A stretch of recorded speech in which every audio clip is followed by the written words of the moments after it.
love it. I get a New York wave. Oh, that's great. Aloha. My name is Mary. I am an addict.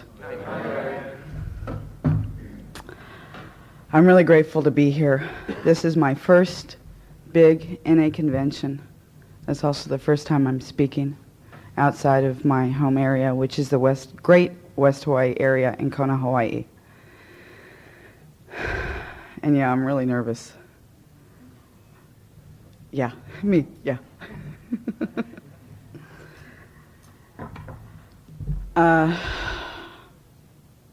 got a little nuts about this yesterday. I must have made about 4 different lists of all the little things I wanted to say, because I have this great fear that I'm going to get up here and go totally blank. And then I went to some workshops, and 3 of my sponsee sisters shared yesterday, and they were all just awesome. And of course, so then my head goes, and I think, and the tears start. Oh, I'm not going to be any good. And I'm sitting up here, and the tears are starting again. And this morning I was outside, and I looked up, and there's that marquee with the lights, and it says, "Welcome, WCNA, Imagine the Freedom." And I just looked up, and then I realized they weren't tears of fear, but they're tears of gratitude and joy. I'm really glad this is a early morning meeting, because there aren't a whole lot of people. And I'm glad it's the 8th and 9th step, because that'll keep me real focused on what I'm supposed to share. I can't help but when I think about the 8th and 9th step, I think about my experience, strength, and hope with sponsorship too. Because for me, that they go together. They've been tied in for me for the journey that I've had today. I don't have a war story per se. My recovery has been a war story in itself. And I didn't walk into these rooms brimming with love. I walked into these rooms thinking I didn't need humility. Pride and ego had gotten me to these rooms, and I thought that was the way I was going to live my life. When I walked into a treatment center, I remember putting my hand on the door, and once I learned about steps 1, 2, and 3, I knew that when I put my hand on that door, I had done 1. I admitted that I was powerless. When I was in the treatment center, it was a 28-day program, and they told me to do 1, 2, and 3 in the first 28 days. And as I talked to my counselor, I had a lot of guilt and remorse for the crap that I had done. I had carried a lot of baggage in, and I couldn't seem to get beyond the guilt and remorse. So my counselor told me, with less than 28 days, to go ahead and do my 8th and 9th step. And since I didn't know what else to do, I did. I remember somebody told me early on to do the 8th step as if there is no 9th step, just like we do the 4th step as if there is no 5th step. And that was okay. I did it. And I wrote it down to the best of my ability. But then, it was time for me to go back to where I was living, which was in the middle of the Nevada desert, which was 130 miles south of Reno. And when I got there, my counselor, I don't remember my counselor telling me anything else but just do it. And so I had heard something about get a sponsor. And so the best I could do was get a sponsor in Reno. But after a couple of phone calls, I fired her because I didn't like what I was hearing from her. And so when I did the 9th step, I did it without the guidance of a sponsor. And I didn't read the book. And the amends that I had to make to my friends, they went okay. And but there was one little thing that I didn't pick up or they forgot to tell me, or I didn't read in the book or something like that. And that was when I did the 9th step. I was supposed to not, I was doing it for me, and I didn't know that. And I had this image that when I did the 9th step and I made my amends and I said I was sorry, that everyone was going to be brimming with love and tell me, there, Mary, it's okay. We love you anyway. And that's not what happened. And a few people, got real pissed and started, shouting in my face. And then, of course, me with less than 60 days doing this first 9th step, turned around and I started shouting back in their face, And I'm thinking, why are you giving me this crap? Here I'm putting my hand, my heart out, and I'm telling you, I'm really sorry and all this, and you start giving me shit. So it didn't go real well.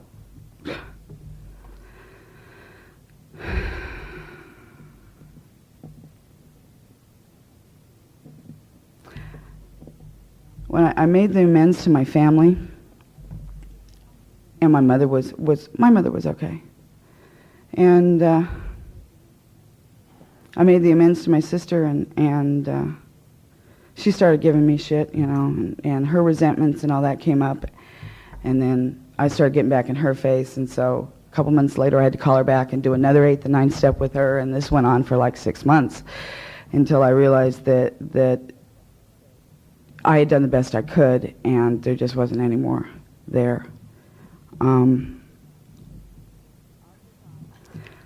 also thought that when I did the 8th and 9th step the first time, I wouldn't have to do the 8th and 9th step anymore, because we had the 10th step to do, and that was supposed to take care of the daily inventory, and so I would never have to do an 8th and 9th again, because I was supposed to do it on a daily basis.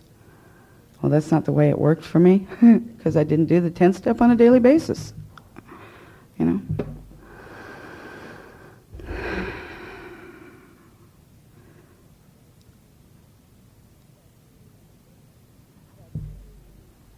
About 3 years into my journey,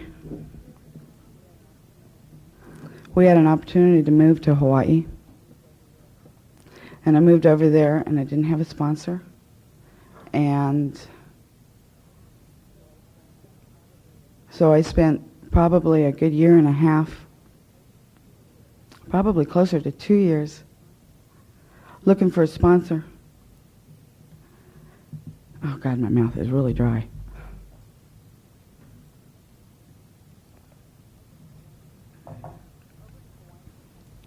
Over in Hawaii, we have these things called gatherings. They're like little conventions, and they're great. And this is where we celebrate recovery for the weekend, and we have speakers, and sometimes we're able to bring a speaker in from the mainland. So in this particular gathering on Oahu in February, I think it was about 1990, there was this lady that came from New York to speak. And when I met this little old lady, yeah, I met this little old lady, and a friend of mine, Richie, introduced me, and I looked at her, and I was a sweet little old lady, blonde hair, blue eyes, and I said, "Oh, hi, are you in the program?" "Yeah." "Oh, gee, my name's Mary. What's yours?" "Fran." "Oh, how much time you got?" 23 years. And that just blew me way back practically into the beach. And Richie had asked me to drive the two of them into town for dinner. And you ever have one of those experiences where you're right where you're supposed to be and you know it? And it's like, this is one of these events of my life that I will never forget. And this woman is going to become a part of my life. Like, my life will never be the same. And it hasn't been.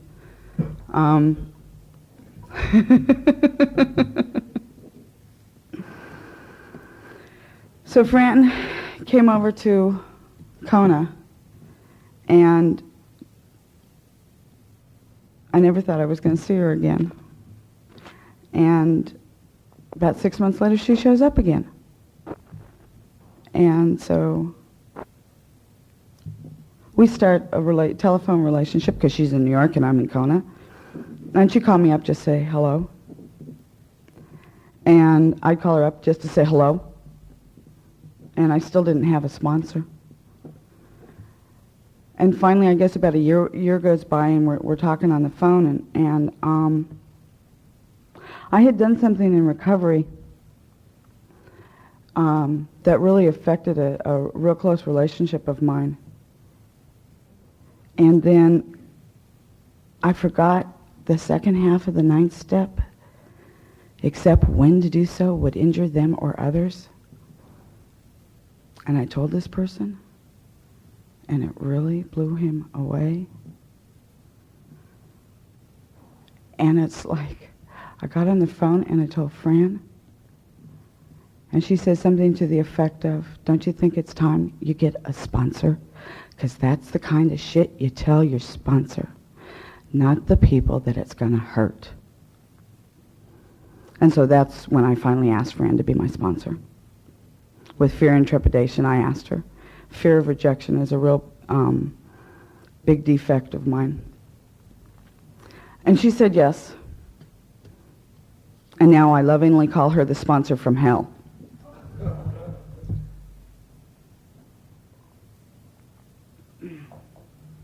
So I guess it was about a year ago.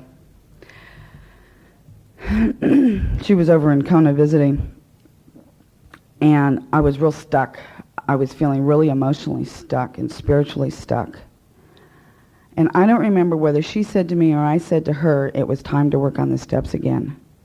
I guess I did, because she looked at me and she says, have you ever worked the steps? And I said, yeah, but never with a sponsor. Not like it is suggested. And so with 6 years clean, I started working the steps again, starting at step 1. And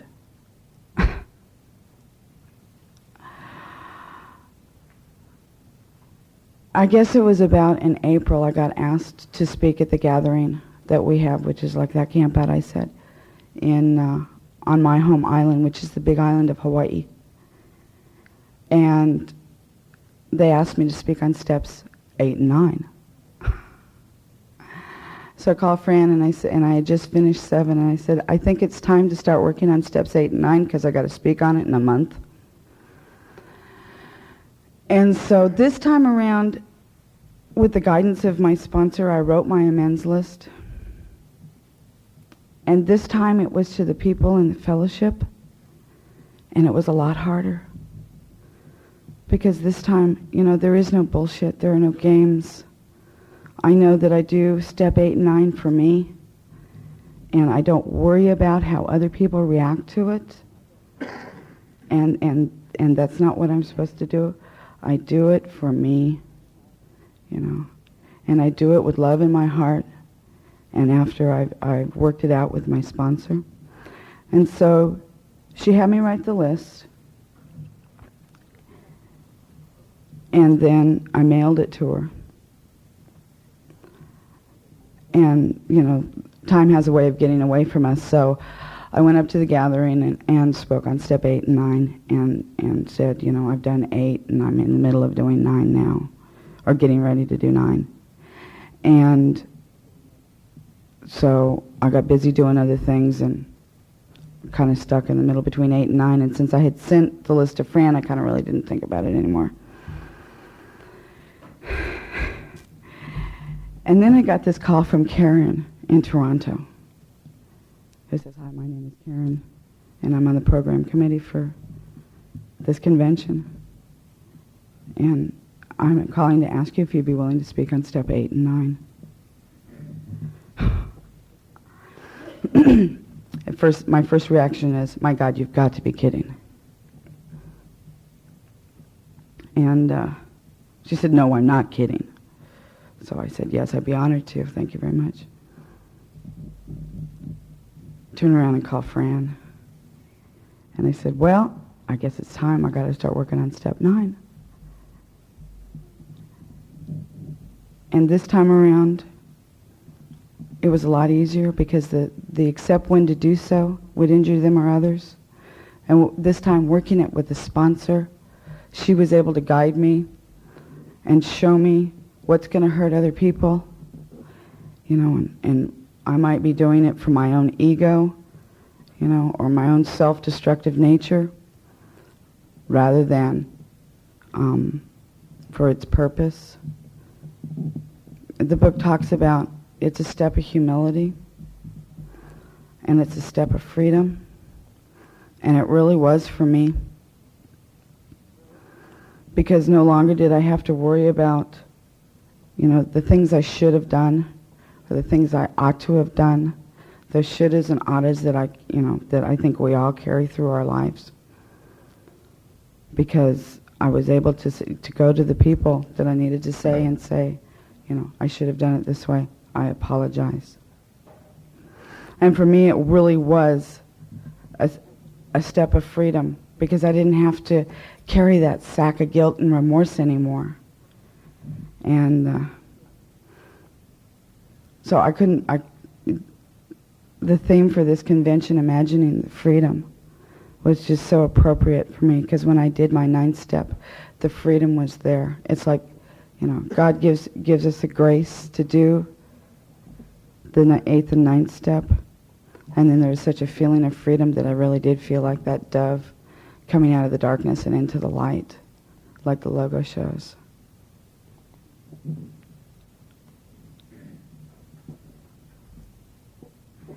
And I guess, now I'm not really good at I don't talk a whole lot. I get up here and I get choked in the throat. And I feel like I'm running out of things to say, but, the book suggests that we do it with a sponsor. And it suggests, remembering it's a step of humility. And for me it was. I really didn't believe I had any humility.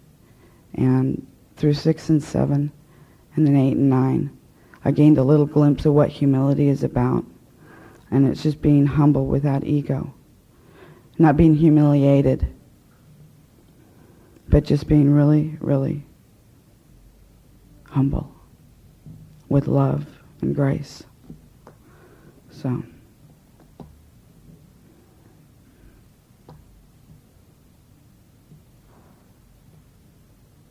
This time around, the steps have really been a journey for me. And I found a lot of growth. And they talk about the spiritual principles. And they talk about the freedom.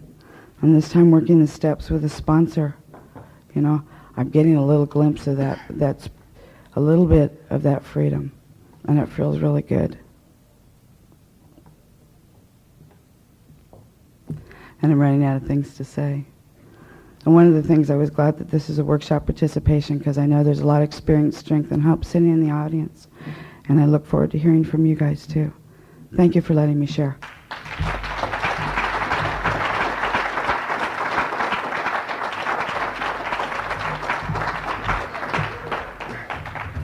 Thank you very much, Mary. Thank you very much. Okay, this is the opportunity for us in the audience here to participate. We can make a lineup here if you just want to pop up from the audience, or if you don't start coming up, I'll start pointing fingers, okay? Anyone here like to start us off? Come on up.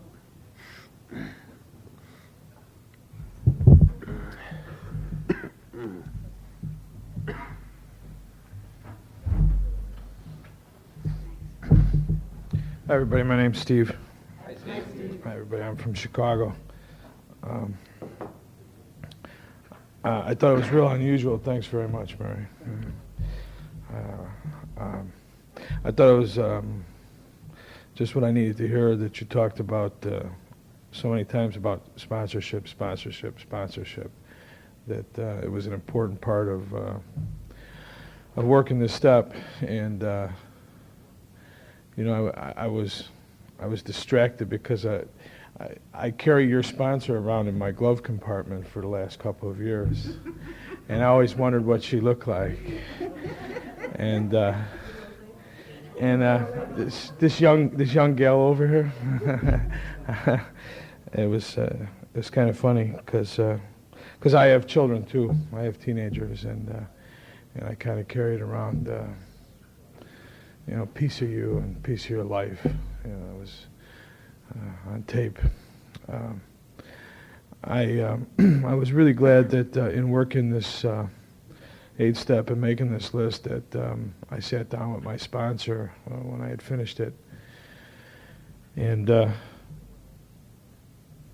when he went over it, he relieved me of a lot of guilt and embarrassment and shame by drawing lines through some of these names, and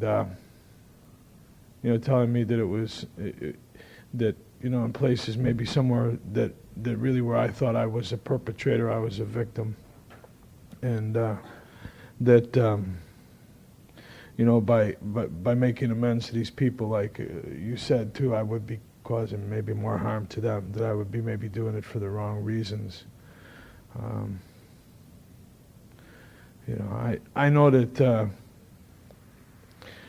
some of the greatest freedom I ever got in this program, working these steps, was making amends to my ex-wife, and I would lie to you if I told you I still don't hold resentment and anger over that relationship, but I know that just being able to sit down with her and just be sorry for what I did and take care of my side of the street and clean up my shit and be responsible for it was something that I never thought I would be capable of, and something that I would never be able to do in my life. And it just makes it easier to let go of some of those resentments and angers.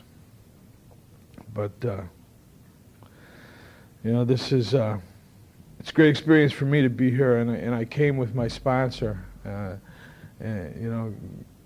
got a room and got on an airplane and came here from Chicago, and it's really different. It's great to walk around this convention and over at the Sheraton and see people from all over the world and know that they're all about the same thing that I'm about today.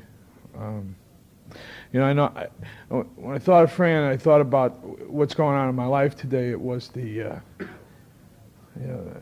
I have a son, and he's going to be 18 this month, and he spent a couple of years coming around, and he lived with me his sophomore year in high school, and he made those decisions to live a different kind of life again, and I had to let him go. I had to let him go, and I couldn't live with a using addict, whether if it was just the behavior, if it wasn't even the picking up, and so I sent him back to his mother, and his mother threw him out again, and he's not going to meetings, and he doesn't believe he's an addict anymore, but he's living under my roof, and he's a 5-year man. I got him enrolled in high school. He's back. He's a senior in high school again, and this program does more than just touch me and change my life, but through osmosis, this child can't help but when if he's with me and hangs with me, and if he parties with me, he's partying with people who are about this way of life, like you said, are on this journey, and it can't help but touch him, and I realized that when I made amends to him a few years ago, that just that simple sit down, look, I know what I did. I put you on the back of a motorcycle and took you from saloon to saloon, and you were a little boy, and I wasn't always there, and I didn't work at a relationship with your mother to a point of being able to carry on this great American dream, 2 kids in a house in the suburbs, but this program enables me to have an ongoing amends, to live this kind of life, to be to be able to be there for my kids and, and let them be what they're going to be. They're going to do what they're going to do, and they're going to make mistakes, and I don't have to, I don't have to be crazy about it anymore. The picture I got, this kid, Wednesday night, preparing to come here, I dropped my motorcycle off at the dealer to get oil change and all that stuff, and he followed me, and he drove me to a meeting, meeting that was one of the first meetings I ever went to, and meeting that he had gone to, and he didn't come inside the room, but the thing was that during the meeting the door opened up a couple of times, and I looked out, and he was laying out on the floor, and he was doing his homework. He was doing homework. I mean, this kid never, he's just, he never did that, and I think that the amends that goes out of my life today is that I keep trying to change and grow, and doggone it, it's so crazy that people around me, whether it's a relationship with my mother, that we loved each other, but we never hung on to each other or anything like that. Things that change today because of this program. I'm changed, but people that I make amends to, it seems like that the amends keep going on, and they keep being a part of my life. It's more than just it's just more than one moment in time. It's like it's like this journey that Mary talked about that we're on, that enables us to continue to make amends. I get everything I need from Narcotics Anonymous, and I'm grateful to be here. Thanks.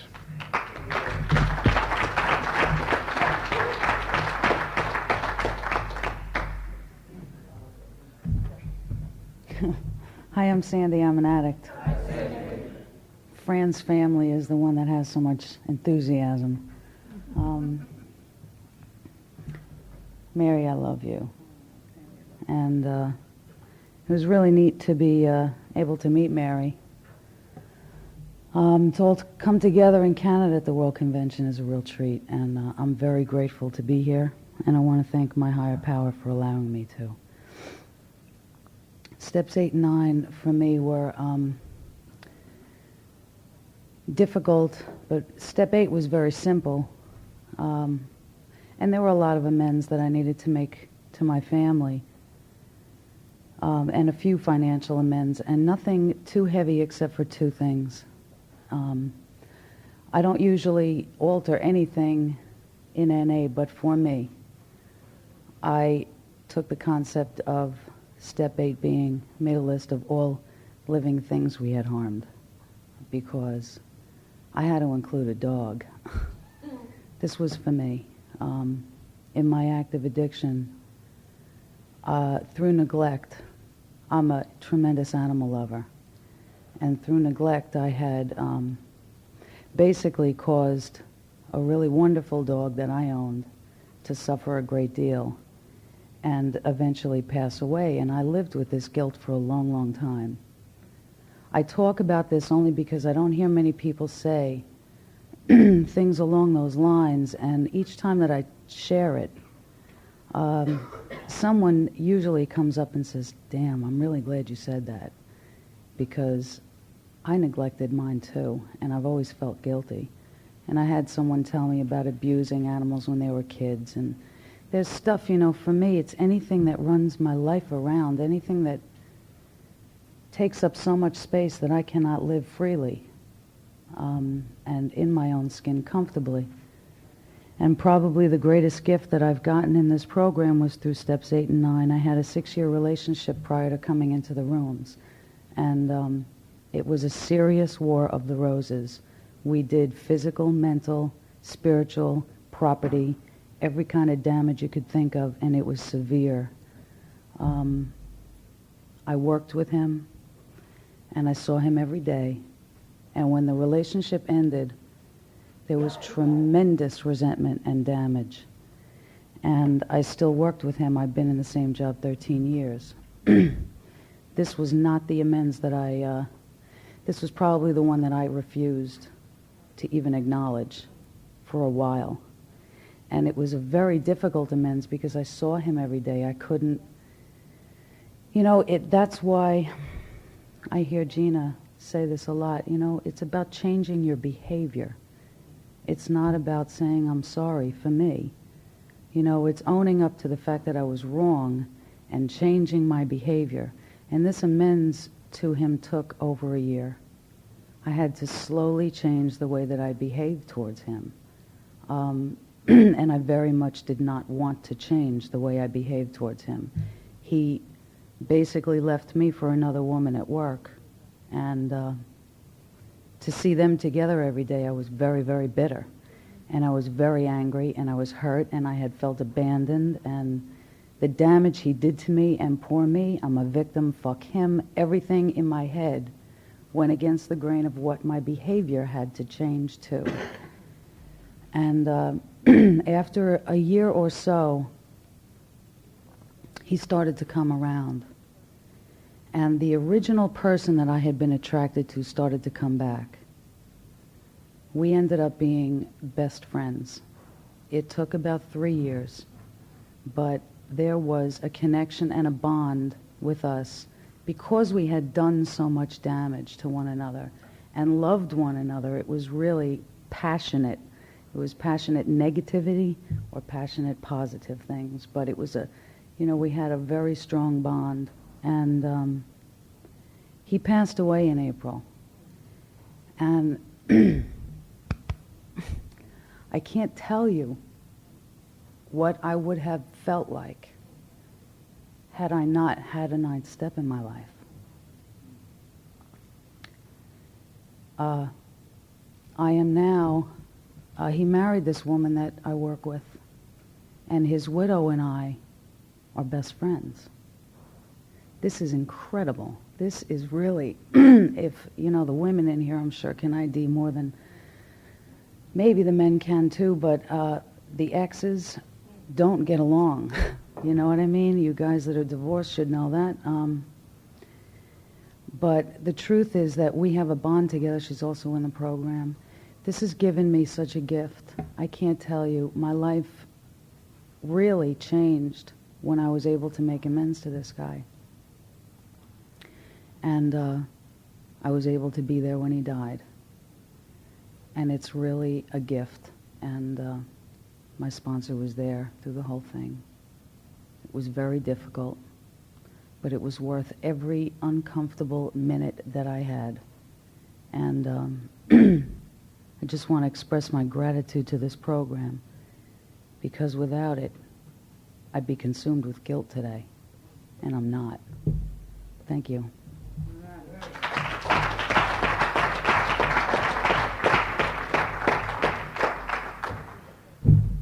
Hi, I'm Tina and I'm an addict. Thank you, Mary. I love you. Thank you for sharing on the 8th and 9th step.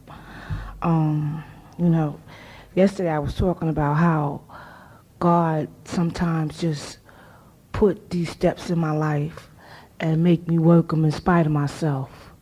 He have given me 2 situations in my life that required me working that 8th and 9th step. When I first looked at that 8th and 9th step, my arrogancy told me that well, if they ain't do what they did to me, they wouldn't have got what they got. I just gave them what their hand called for. And when I walked into the rooms and a friend of mine was still using, which is still using today, and for some strange reason, I just felt I needed to make amends to her because I was stealing all her drugs. And I didn't know that I wasn't supposed to go that way or do it that way, Then another time, my grandmother, I had so much resentment with this woman. And she was dying, but I had gotten clean before she, left this world. And I was able to make amends to her. before she left out of this world, you know. And I was glad that I did, because I had just like was stealing her Social Security check, was stealing her SSI check, was going to the bank drawing out of money, because I needed to get high, and I knew where I can go get it from, you know. And I was so glad to be able to be there just to tell her that I loved her, you know, and I didn't mean to do some of the things that I need to do, that I had to do to her, you know. But the biggest part of the amends for me with her was that she was able to see me clean before she left this world, you know. And I was able to tell her how much I love her. Another time, my husband just died of HIV. And we had been separated for 5 years. And he called me and said he needed to talk to me. And that he wanted to do his 8th and 9th step. And I had a lot of anger and resentment in that marriage. I called Fran too. And I said, Fran, he wanted to do his 8th and 9th step with me. Fran said, yeah, well, you can go and listen to it, but you don't have to accept it. I said, you know what, Fran, you're right, because I still have a lot of anger there. I don't know if I'm ready to accept his 8th and 9th step, you know. But I knew deep down inside I was willing to go, and I was going to let God take care of the rest and God take care of the feelings. So I went there while he was in the hospital. And he said, Tina, you know, I didn't mean to do what I did, you know, to destroy this marriage. And I know that I destroyed this marriage. For some strange reason, I sat there and I was looking at this man, and I know he wasn't going to be there that much longer. My heart just came out. It just came out of my mouth out of nowhere. It's okay. You know, it's okay. It takes two to have a marriage.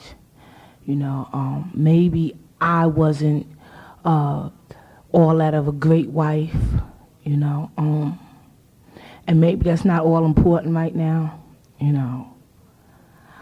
Some of the things that I was saying to him, like I said, I don't know where they was coming from, but I like I said, I knew when I left to go to the hospital, I said I was going to let God take care of the situation right now, you know. And as time was going on, he was getting sicker and sicker and sicker, and I was able, through him and I doing the 8th and 9th step together, I was able to go to the hospital and see him, you know, and not have any resentments with him. And tell him if you need me, call me, you know, that everything was going to be okay. I ran up to the hospital so much that after a while, all the feelings that I had at the beginning started coming back again. And I was like, God, now where are these feelings coming from? You know, he passed away last month. And I didn't feel no remorse. Okay, I wasn't sorry that I wasn't able to be there to make that for us to do that 8th and 9th step together. You know, I was kind of happy that he wasn't suffering no more, and that we was able to become friends before he left this world. Because that's one guilt I did not want on my shoulder. Me keep on, you know, holding on to resentments. That take a whole lot of energy. You know, holding on to resentments and being angry with people and what it all boils down to is that they ain't living up to my expectations, you know, or they're not doing what I want them to do, you know. It also showed me how I have to accept people just the way they are, you know, and not be able to get angry with them or fuss and fight with them. Mary, thanks again for sharing, and I love you.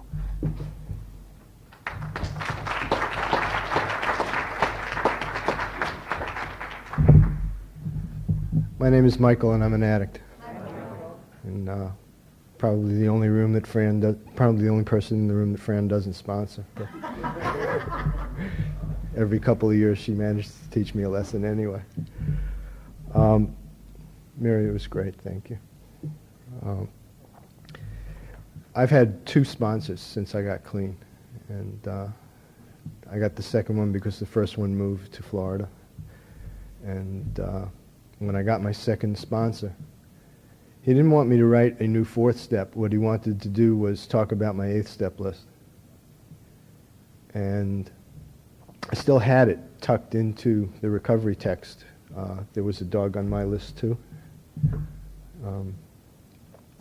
Because there were 2 people on the list who I still hadn't made amends to. One because I have absolutely no idea after a diligent search where the guy lives. It's somewhere in Belgium, and that's all I remember. Don't remember the guy's last name. And the other is my ex-wife, who both of my sponsors have told me to just leave her alone. You know, she got remarried before I got clean. She's got a new life, a new husband, kids. And today, especially right here, right now, I am 100% willing to make 100% amends to her should she come into my life again. But I was told not to try to find her. But in the course of telling my new sponsor about my 8th step list, I managed to tell him everything he needed to know about me, because I described my relationship with other people in my life. And it included people since I had gotten clean too, in addition to the ones who I had harmed when I was using. And basically what I just wanted to say was that I think that the steps are the most incredible tools I have for remaining comfortable in my daily life. Because if I get uncomfortable enough in any way, I'll get high. I am absolutely convinced of that. I start to get this feeling here, my belly barometer goes bad, and if I don't do something about that, I'll get high eventually if I feel bad enough. I have one story which for me is my classic 9th step tool story, which is that my grandfather was someone who raised me for a large part of my life. My mother was sick when I was real little and I got farmed out. And my grandfather was this very robust outdoors sportsman, fisherman kind of guy, really big belly, red face, red nose that went from some other kind of thing that he was doing. But he was a great guy, and I loved him a lot. And he never really saw me in my active addiction, so I didn't steal his checks or anything. It wasn't the acts of commission. But when I say he never really saw me in my active addiction, I mean he never saw me. It was the acts of omission. I just was not there for the second half of his life. And when I did my review with my second sponsor, he told me that part of my amends to my blood family was to be more giving of my time with them, because I had stolen so much time from them when I was active. And about 5 years ago, my grandfather was dying of lymphoma, and it was a protracted thing over the course of about 8 months. And he really wasted away from this huge, red-faced, pot-bellied outdoor sportsman to just this skinny shell of a human being. And he was taking a lot of morphine at the end for his pain. And on Father's Day of that year, I had taken my father and my mother out for brunch, and we were supposed to go and visit my grandfather.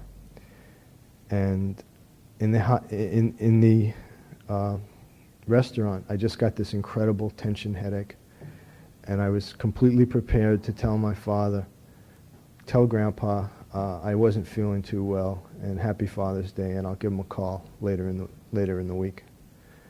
And the words of my sponsor just came to me, be more giving of your time with your blood family. And I went into the bathroom in the restaurant, and I got down on my knees, and I said, God, please, you don't have to take the headache away. Just let me do the right thing. And the power that I got from the prayer allowed me to go and see my grandfather. And he was at home. He had been in and out of the hospital. They had a hospital bed in the house, and on this day he was at home. And he was, for some reason, not feeling any pain that day.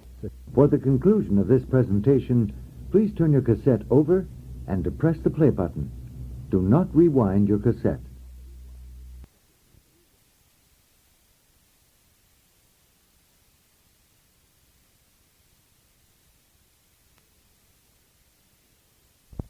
clear-headed. And I sat with him, and we talked, and he told me a joke that he had told me 50 times before, and I laughed because it was still funny. And I told him that I loved him. And he said, I know that. And he said, I'm a little tired. I want to take a little nap. Why don't you go sit in the living room with everybody else for a while? And I did that. And I went back about 45 minutes later, and he was dead in his bed. Now, go write a scenario like that. To die in his own bed, surrounded by his entire family on Father's Day. You know, I mean, I can't write scripts like that. I have some pretty far out scripts, but I couldn't have written that one. And when I talk about the tool, I know what would have happened had I gone home from the restaurant and my father called me at the house and said, your grandfather died and you weren't there. You know, I know where I would have been that night, and it wouldn't have been a meeting. You know, so when I talk about tools, I mean I have things that I can grasp and stay clean with, because if I hadn't done that day, I doubt whether I'd be here today. You know, and it's an ongoing thing, you know, where it's appropriate. And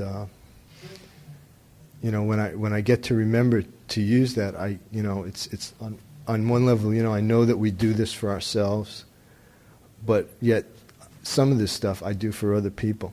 And I've been, this October will be my 10th anniversary. And the relationship that I have with my father today, it's taken 10 years to develop.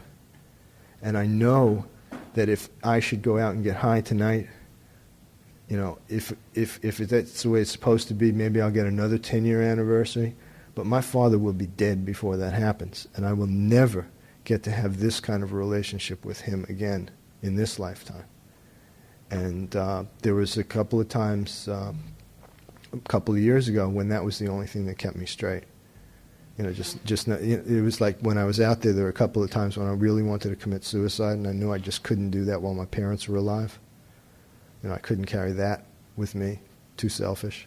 A couple of years ago, I went through a very rough period for about 6 months, and that was the thing that kept me clean. You know, so I don't care if it's, you know, do it for me or do it for them. It kept me clean that day, and I grabbed that tool and I used it.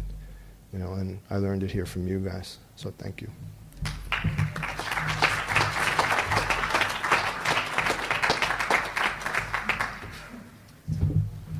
Hi, I'm Greg, and I'm another New York addict. And these 8 or 9 steps, I've been on step 8 since November of 1990, and it hurts. One of the persons, as you might have just figured out, I'm going to have to owe amends to is me. But when I first looked at this 8 or 9 step, you know, those were the first 2 steps I saw when I came into Narcotics Anonymous back in '87. My mother had committed suicide a year before I came into recovery. And until that time, and after that time, until I got into recovery, I blamed myself for her death. You know, when she was down, she used to blame me for her feeling down. And then when she wasn't around to tell me that I was responsible for the way she felt, I was the one who played that tape that I was responsible for the way she felt. And I had thought I had quite a deal of power. You know, if I can cause someone else to commit suicide, I must have a lot of power. And a little bit after I came into recovery, about 10 days later, was the first day, the first anniversary of hers upstairs. And I went to Temple that night wearing a suit and tie, which is something I never do. And I had been in Temple, you know, back when I was 13 before that. And they had forgotten to put her name on the, you know, the list that they have of people who are celebrating anniversaries upstairs. And my solution was to kill everyone there. You know, how dare they forget? And all that happened was they forgot, you know. One person made a mistake. And I did something I had never done before, and that was tell somebody about it at a meeting. You know, I went to the meeting and people came up to me and said, "What's wrong?" And I told them, you know, instead of saying I'm okay, I said, you know, I'm pissed off and I want to kill people. And I shared that, and for some strange reason, you know, that strange reason, you know, is a long script of saying God for me. For some strange reason, the pain seemed to shrink as I shared that. And, you know, I realized I was powerless not only over my addiction, which is everything, but I was also powerless over what people did and what people felt even. Wow, that really shook me that day. And, you know, then I became, you know, I did the 90 and 90 and so forth, and now I've been on step 8 for quite some time. And now the person I have the problem is making the amends to. Mom is, you know, I love her today. I never loved her when she was alive. And I love her deeply now, and I feel like I've been, you know, making the amends since I got clean on a daily basis. I talk to her now more, you know, now that she's passed away. I talk with her a lot more now. And, you know, I love her a lot now. Now the person that I have the problems with is my father, who could never share. And, you know, to me, amends, as the lady who just shared was talking about, is changing yourself. And I have this, you know, all or nothing, black and white perception that I have to totally change, you know, which is something I can't do all at once. But yet, I have to be, you know, I'm a perfectionist to a certain extent. And unless I totally change, I can't do this 8-step or, you know, become willing to totally change. And yet some of me, you know, I like parts of myself today. I don't want to, you know, change everything. And this step, you know, it's driving me nuts. And I hear, oh, it is just doing it. And it's so simple. And, you know, these steps, and for me especially this 8-step, is a step that's going to help me and make me better. And yet I seem to, you know, like, think it's going to hurt me in some way. And that's, you know, that never happened with any of the other steps. Why should it happen with this one? And yet I still can't, I can't do it just for today. And I'd like to thank the ladies from New York for being here. And this great lady from Hawaii. And, you know, this is a beautiful thing, and I'm really grateful that there's this 8 and 9 here. You know, it's forced me to really look at myself, which, you know, each step you take, you peel the onion that much more. And, you know, even with this pain, I love this program. And I love me today, too, which, that's a miracle, too, because I used to hate myself for hating myself for hating myself. And I'm still known as Greg the Hammer, but, you know, it's starting to change a day at a time. And thanks for letting me share.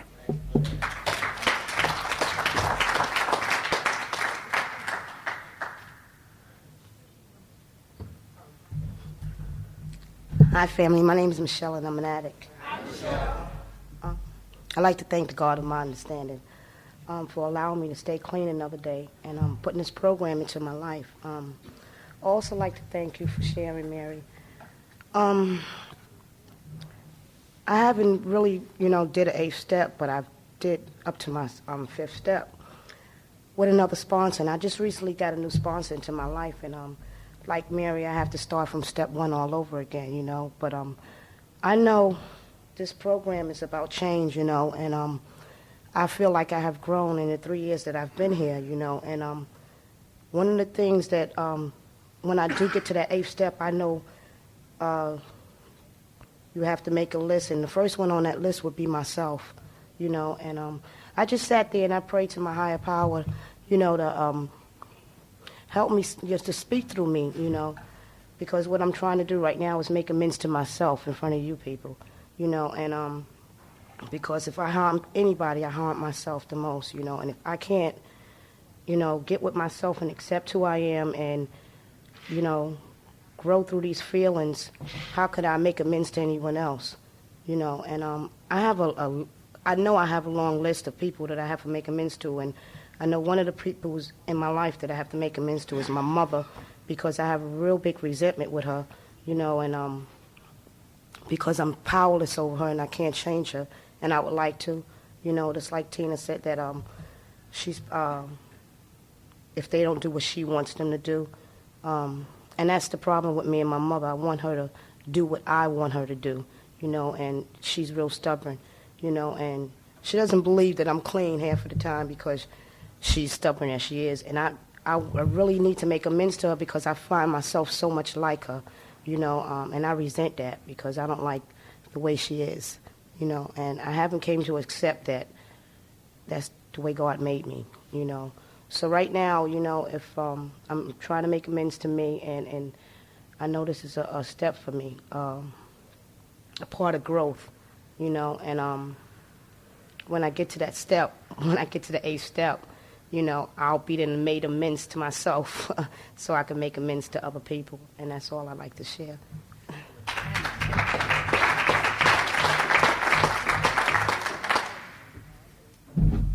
Hi, I'm Tom, Grateful Addict. And I'm not from New York, I'm from Hawaii. And Fran's not my sponsor, but I'd like her to be. I don't have any control issues. I called my wife I know Fran, and my wife knows Fran and everything, and I called my wife last night because she couldn't be here, and I said, I know who you can get for a sponsor. And she and she said, who, Fran? And I said, yeah, you ought to really... She sponsors Mary long distance. It is hard to get sponsors in Hawaii. It just is. We have a lot of recovery time there, but there's a few people, and I've had to go outside the program. My birthday's in October also. I'll have 21 years next month, and I've had to.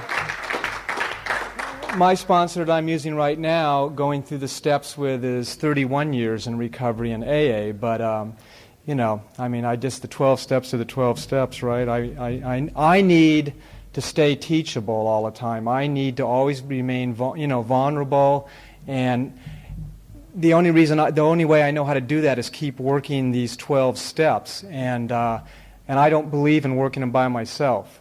And so I need to always have somebody to guide me through the steps. So I really am serious. When Fran gets to Hawaii, I'm actually going to have her take me through the steps. My first sponsor was a woman, so I don't sponsor women, but my first sponsor was a woman when I came into the program. I really, the 8th to 9th step, like I said, I really believe in these 12 steps, and it's really hard to talk about any one step without talking about all 12 because of the way the steps are designed, and this is just my experience, of course, and my real belief in the steps is that all the steps are designed to get me to the 11th step, and then the summary of what happens in all 12 steps is the 12th step. If somebody asked me to write a book report on what the 12 steps were like, I would say, look at the 12th step. Having had a spiritual awakening, we tried to carry this message, That is what happens from working the 12 steps. You have a spiritual awakening. The message that I believe we are supposed to carry is that spiritual awakening. And so I believe that the 11th step is where all that happens. And so I believe that 1 through 10 is so very important. And of course the amends, we've talked a lot about the 8th and 9th step this morning, on the first time through and stuff like that. And that's scary, but let me tell you, after you've gone through the steps a while, the first time through in some ways is much easier because everything's just right there in black and white. And it's real obvious, who you just have these big, obvious things that you have to make amends about, even though it is really scary, it is scary, too. And I really like the way Mary started off the theme of this is, working with a sponsor, too, because we all have our stories of how we've done this or heard, and myself, I had been around the program for about 3.5 years before I got clean, and I'd been going to meetings and, staying clean 2 weeks and using. I lived on the North Shore of Oahu, and we didn't really have any meetings out there then. We didn't start Narcotics Anonymous till 73, so I was going to AA, and this was in 1968 through 1971, and when I finally got clean this time and this gift was given to me, the morning of October 20th, I was just so, I was touched. I didn't go to a treatment program. I didn't even make a decision to get clean that morning. I just woke up and this gift was given to me, so I was very enthusiastic about it.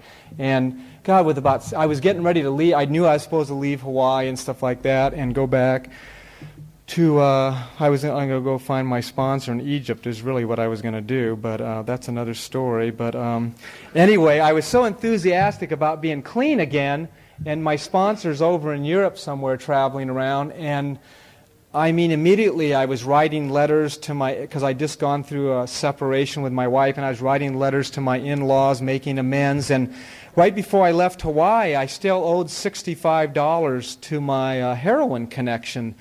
And so, like a good addict making amends, I went down to her house with money in my pocket to make, and that's something I wouldn't advise a sponsee to do. I don't really believe we owe amends to our heroin connection, especially going over to their house by ourselves with like about 6 days clean with a pocket full of money.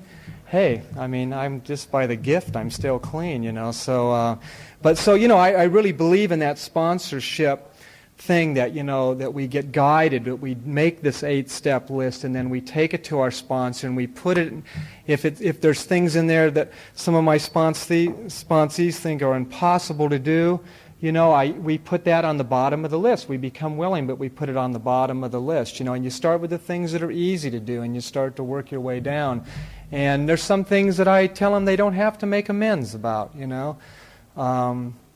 like heroin connections, and maybe it's not really good to dig up the old girlfriends. You have to look at what your motives are, for wanting to get in touch. So there's just so much to this thing, And for me, the woman right before me started talking about making amends to yourself, and a lot of my recovery today in the 8th and 9th step is doing that. And I used to think that sounded real self-centered when people used to get up and say, well, I'm at the top of the list, and I didn't know what my opinion on that was, and I still don't, but I do feel like today part of the way I make amends to myself is I don't, put myself in situations, where, like I've had really bad relationships before with people, that I've had to amend, ex-wives, all that stuff. Today, making amends to myself is I don't stay if I happen to get into some type of abusive relationship or where there's just a lot of stuff being passed down to me.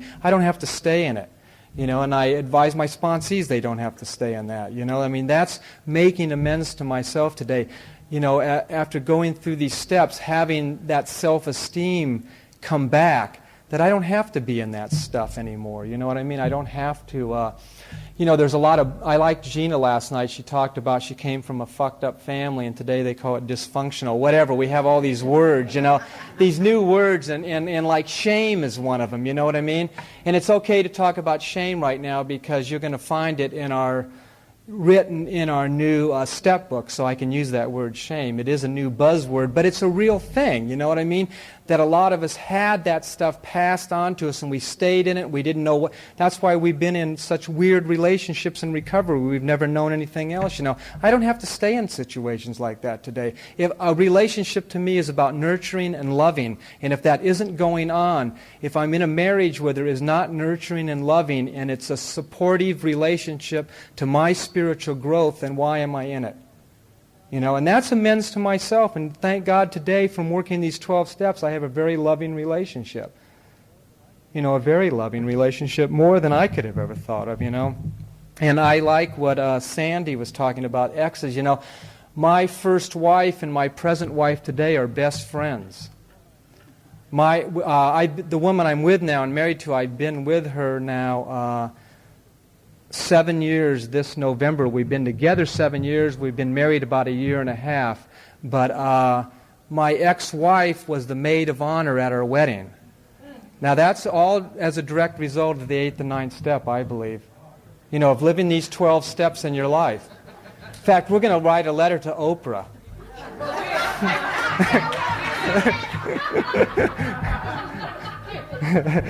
But no, really, the miracles that have, like, you know, touched my life in this program as a result of working these steps is incredible.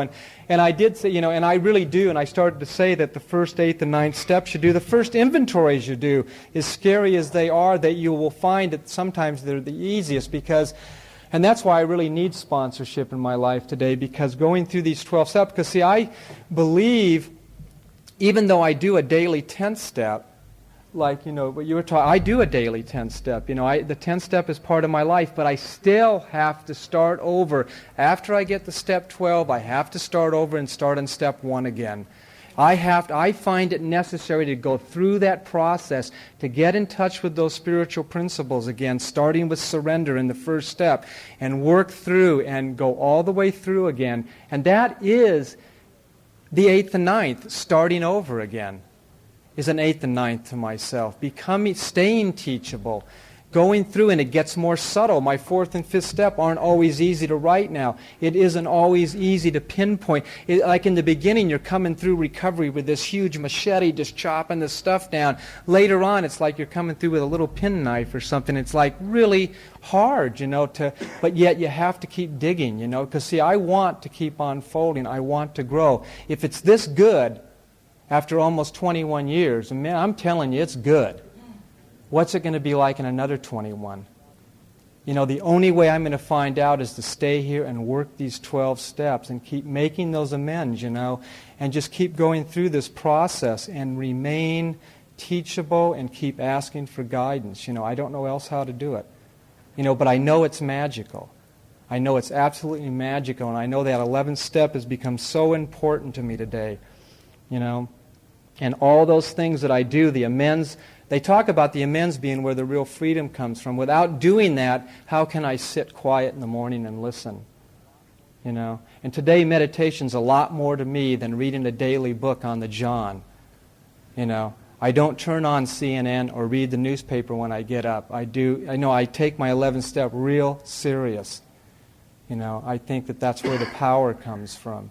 You know? And I can't be open to that power unless I do all, you know, the first 10 steps before that. You know, so thank you.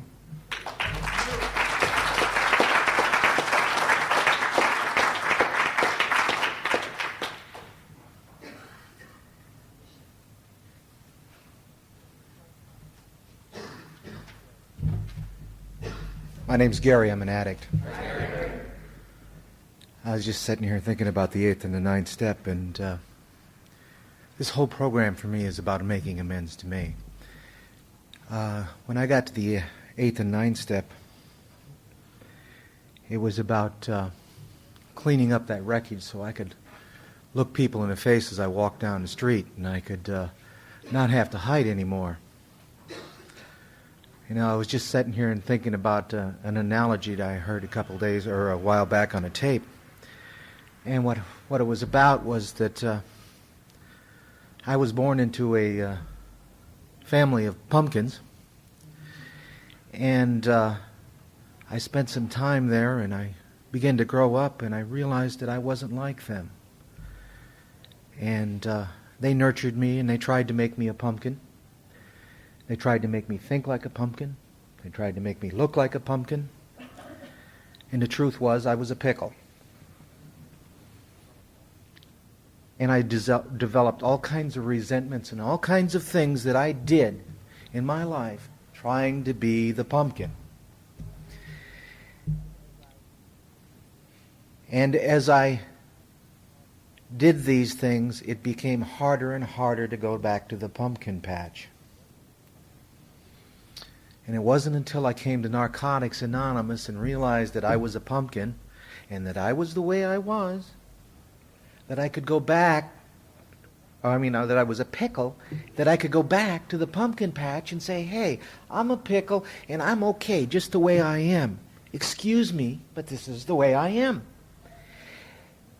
And that's what this thing is about, being who I am and being able to make amends for trying to be something that I wasn't.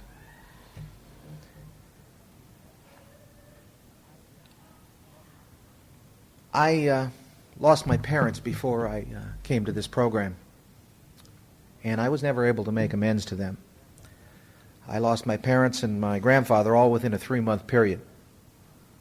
And I went into deep shock, you know. And I was there for 11 years, running from that, never, ever thinking about making amends.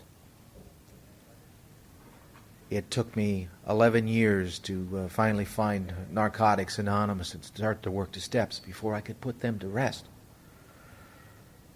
I'd also lost a son at the age of 21. It took me 19 years to put him to rest. This is what the 8th and 9th step was about, cleaning out that wreckage.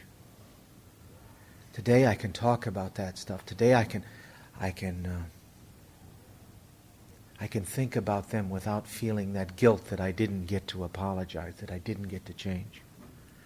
Because I've changed today. And that's what the beauty of this program is for me.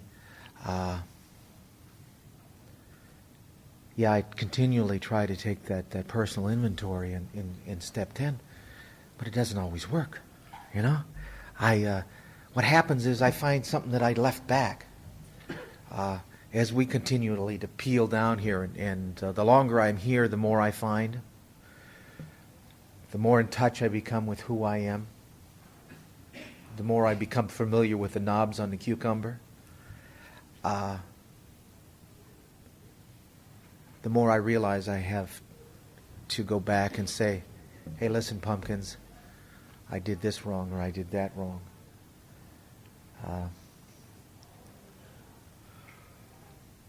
There's a young lady yet still on my list that I have to go back and make amends to. But I know one thing about amends is that I can't force them. When it's time for them to happen, God puts people back into my life. And if I'm entirely willing, the amends happen. This young lady and I were having an affair, and there was an abortion involved and things like that. And we parted on some real bad notes. And today I'm entirely ready to make amends. But I just can't go barging in there. I can't go in there and hurt her. And I know that. I think if this program has taught me anything, it's patience. God gives me what I need at the moment I need it. I came into this program and I immediately started working the 9th step whether I knew it or not. You know, there were just things that happened that were beyond my control. They were the gift of God. People got put in my life that I had an opportunity to make amends to. Not that I even knew what I was doing, but I had the opportunity. And it worked. It worked. I've been blessed. We've all been blessed. And having cleaned the house is what makes it possible to carry a message for me. Having cleaned the house in the first 9 steps, and then trying to keep it clean with 10, 11, and 12, 11 gives me that idea of where I'm supposed to be today. This convention has been real hard on me. I'm real tired. But I know where I'm supposed to be. I wandered into this room, and this is where I was supposed to be. I heard the things I was supposed to hear this morning. Those are the gifts we get. Thanks for letting me share.